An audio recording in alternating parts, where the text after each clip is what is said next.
There are a lot of, like, I guess you can call them minorities in China that actually have been living in China for a long time. So they're not considered, I guess, refugees, but they still get the hate, I guess. So is there Yeah, anything you can think about with regards to the ethnic minorities, such as the Uyghurs, for example? sure. I mean, apart from the Uyghurs, there are tens of millions of Muslims in China, called the Hui. Those are Exactly. the Hui. The Hui are ethnically the same as the Chinese. They're completely genetically the same. They happen to be reverts to Islam because of some Persian people who came down the Silk Road and said, "We've got this thing. Do you want to hear about it?" So the Hui live all over China, from the south, from the very south to the north, to the far west, to the east. They are everywhere, and they are often indistinguishable from Chinese. Some of them are connected with particular Sufi sects that do have somewhat different practices and do stand out, but most of them would not stand out from the Chinese, except for perhaps, of course, not eating pork, not drinking, those kinds of things. Those people we have to go back. So in the 1990s, Saudi Arabia and some Gulf states spent a lot of money supporting the Hui Muslims. They would come over and they would say, "Oh, your mosque is falling down. It's not very nice.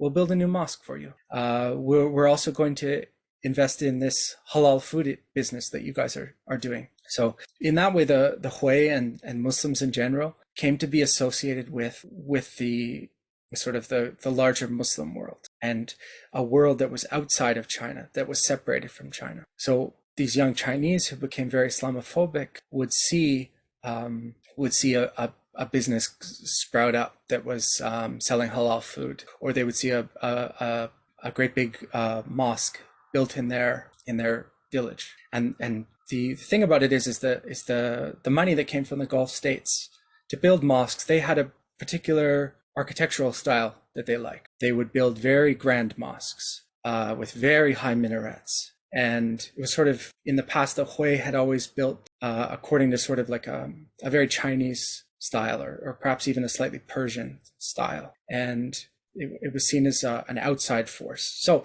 these young Chinese men who became Islamophobic would connect that resurgence of Hui and of Hui cultural practices to a larger progressive agenda, like bringing in refugees.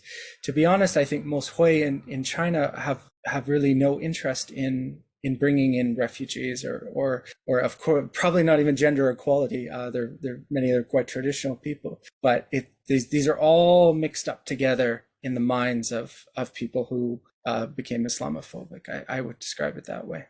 Wow, interesting. So Hui phenomena, I guess, has gave rise to this hate against the Uyghurs, for example. So it's not necessarily it started off with the Uyghurs, but it was like a whole phenomena of different varieties of angles, I guess. Yeah. So like after September 11th, China and the United States became very close, because what we're describing is just a number of issues that all come together. So in let's go back to Soviet invasion of Afghanistan. When that happens, China supports the United States. They send a lot of Uyghur fighters to train in Pakistan and go over through the tribal regions to fight the Soviets. And those men come back. They were exposed to a different kind of Islam, a more militant Islam, an Islam that required much more devotion. So they would come back to Xinjiang, and they would spread that kind of Islam, because they were reborn. They were perhaps, the Uyghurs were often not very strict Muslims for the previous 100 years, but there was this injection of very strict Islam after the Soviet invasion and the fighters coming back.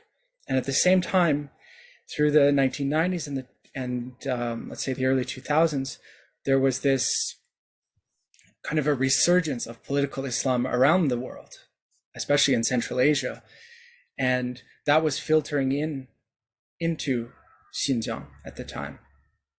So after September 11th, the United States declared war on global Islam. I think that's fair to say. Yeah. And War on terror. But yeah, the war on terror, yes. All of the terrorists happen to be Muslim. Yeah. And China was on board with that. China said, this is a good chance for us, because what we want to do, we don't really like those our local Muslims in Xinjiang sneaking through to Afghanistan and fighting. You know, they were going over to meet with Osama bin Laden and having a lot of connections there. So China said, that's perfect. We can deal with that problem. So that's the sort of a first wave of Islamophobia there.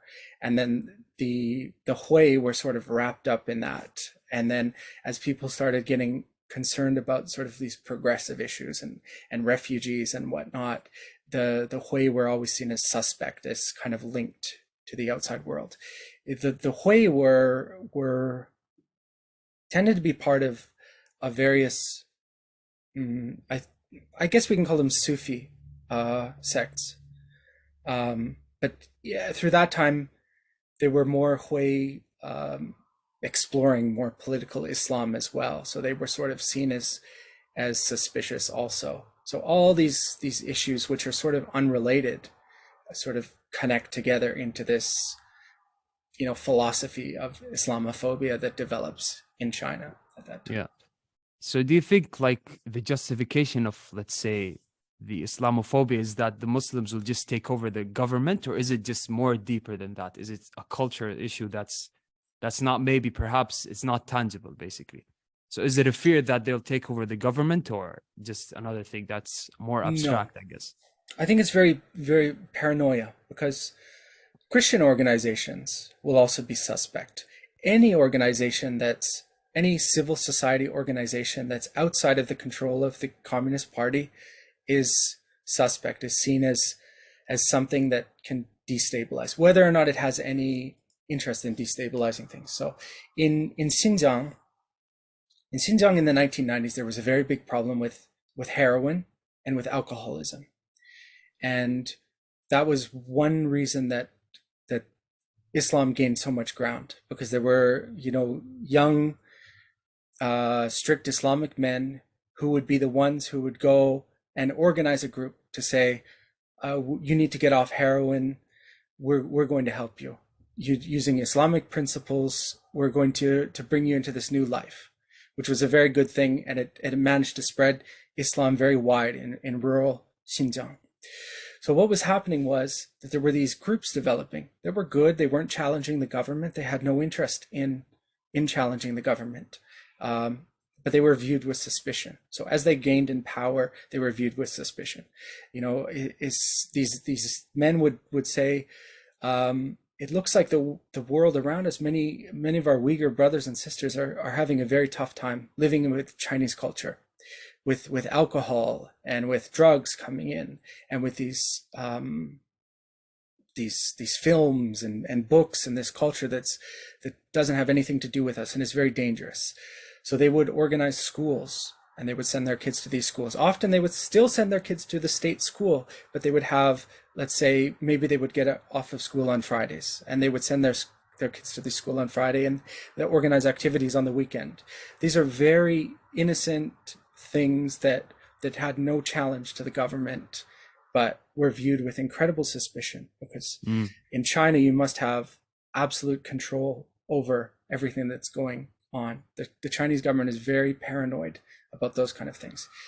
Again, you have to also include that there was a nationalist movement in Xinjiang. There were certain people who were interested in having a state called East Turkestan. These were often not the strict Muslims. These were often people who were Western educated or influenced by that Western education, but they all got tied up together in one wild bundle.